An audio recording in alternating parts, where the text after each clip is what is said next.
saya Acemi Lindasari dengan nama Rimba Kecong dari Divisi SAR Sabda Pala 2024. Di sini saya akan menjelaskan materi tentang pembidayaan.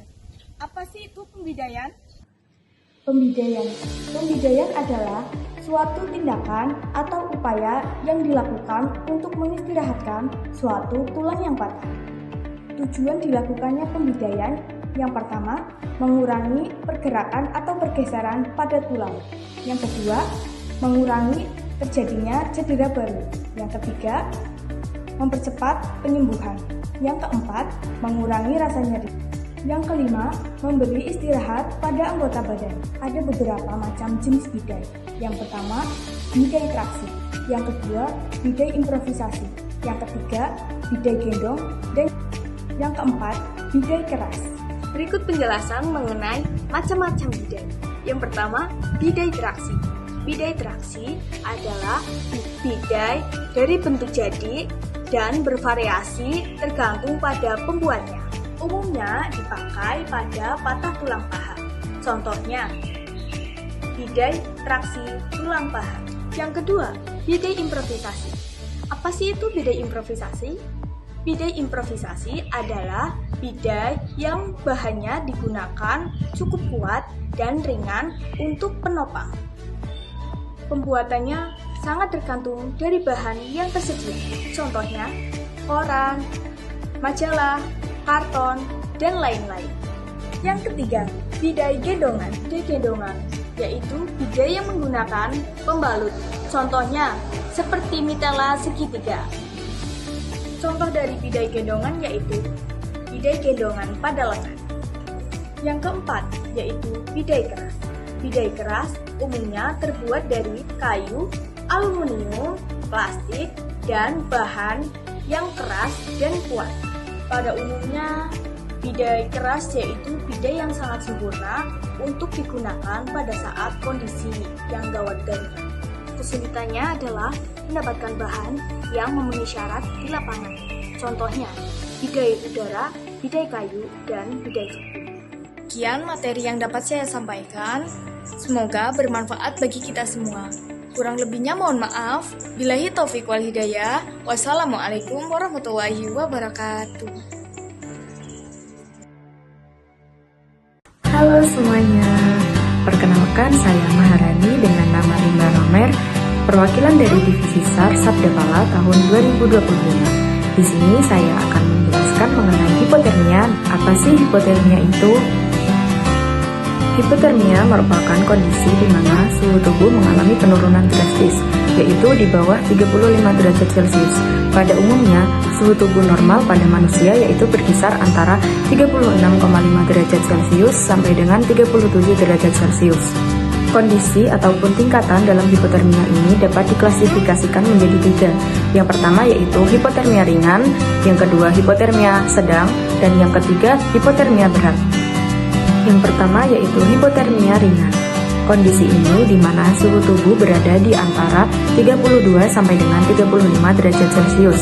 Pada kondisi ini, penderita mulai terlihat pucat, tubuh terasa menggigil, kulit tidak terasa ataupun terasa dingin saat disentuh, penurunan respon, dan mulai terasa ngantuk. Yang kedua yaitu hipotermia sedang. Pada kondisi ini, di mana suhu tubuh berkisar di antara 28 derajat Celcius sampai dengan 32 derajat Celcius. Umumnya, gejala umum yang ditimbulkan oleh korban yang pertama yaitu penurunan kesadaran, yang kedua, bibirnya mulai membiru, dan penurunan rasa menggigil pada tubuh korban, serta penurunan fungsi motorik pada korban. Yang kedua yaitu hipotermia sedang, yaitu suatu kondisi di mana suhu tubuh berkisar di antara 28 derajat Celcius sampai dengan 32 derajat Celcius. Nah, pada kondisi ini, korban mulai mengalami penurunan kesadaran dan rasa menggigil pada korban sudah mulai menurun, serta korban mulai kehilangan fungsi motorik atau mengalami penurunan fungsi motorik. Gejala lain yang dialami oleh korban seperti terlihat bibir terlihat membiru. Ketiga yaitu hipotermia berat atau suatu kondisi di mana suhu tubuh berada di antara 28 derajat Celcius atau bahkan kurang dari 28 derajat Celcius. Pada kondisi ini, korban mulai kehilangan kesadaran serta mengalami kaku otot dan detak nadi dan pernafasan mulai melemah. Langkah yang dapat dilakukan sebagai penolong untuk menangani korban yang mengalami hipotermia yang pertama yaitu pindahkan korban ke tempat yang lebih hangat apabila memungkinkan. Kemudian pastikan korban mengenakan pakaian yang kering. Jika korban masih mengenakan pakaian yang basah, segera ganti pakaian korban dengan pakaian yang kering. Lindungi korban dari paparan hawa dingin dengan cara memeluknya. Kemudian setelah itu kenakan emergency blanket ataupun selimut untuk penghangat tubuh korban. Pastikan korban selalu dalam kehangatan, yaitu dengan dipeluk ataupun dengan diselimuti dengan emergency blanket. Dan setelah itu, kita sebagai penolong menyiapkan minuman ataupun makanan yang dapat dikonsumsi oleh korban dengan hangat agar dapat menstabilkan suhu tubuh, serta jangan lupa untuk selalu mengajak komunikasi korban untuk memastikan respon korban masih baik. Dan jika perlu, ajak korban untuk bergerak agar meminimalisir terjadinya penurunan suhu. Langkah pencegahan yang dapat dilakukan untuk menghindari tubuh dari serangan hipotermia yang pertama yaitu dengan mengenakan pakaian yang berlapis ataupun pakaian yang dapat menghangatkan diri. Langkah yang kedua yaitu menggerakkan tubuh secukupnya untuk menghindari penurunan suhu tubuh yang berlebihan. Hal ini dilakukan untuk melancarkan sirkulasi darah agar suhu tubuh tidak terus-menerus menurun. Yang ketiga yaitu selalu berusaha untuk mengonsumsi makanan dan minuman yang hangat untuk menstabilkan suhu tubuh dengan lingkungan sekitar. Dan yang terakhir, pastikan pakaian yang kita kenakan selalu kering. Apabila pakaian kita basah, maka secepatnya kita untuk mengganti pakaian dengan pakaian yang kering. Halo semuanya, perkenalkan nama aku Caca dengan nama rimba Kabu. Di sini aku mau menjelaskan tentang hipotermia. Jadi langsung saja. Apa sih hipotermia itu? Hipotermia adalah dimana ketika kondisi suhu tubuh itu meningkat secara drastis di atas 38 derajat Celcius. Akibatnya kegagalan tubuh dalam mengatur suhu panas. Nah, kondisi ini berbeda dari demam karena pada hipotermia peningkatan suhu tubuh bukan disebabkan oleh infeksi, melainkan oleh faktor eksternal seperti paparan suhu panas yang ekstrim atau aktivitas fisik berlebihan dalam lingkungan panas. Penyebab hipotermia. Yang pertama, itu ada panas ekstrim, terpaparnya suhu tinggi dalam waktu lama seperti saat gelombang panas.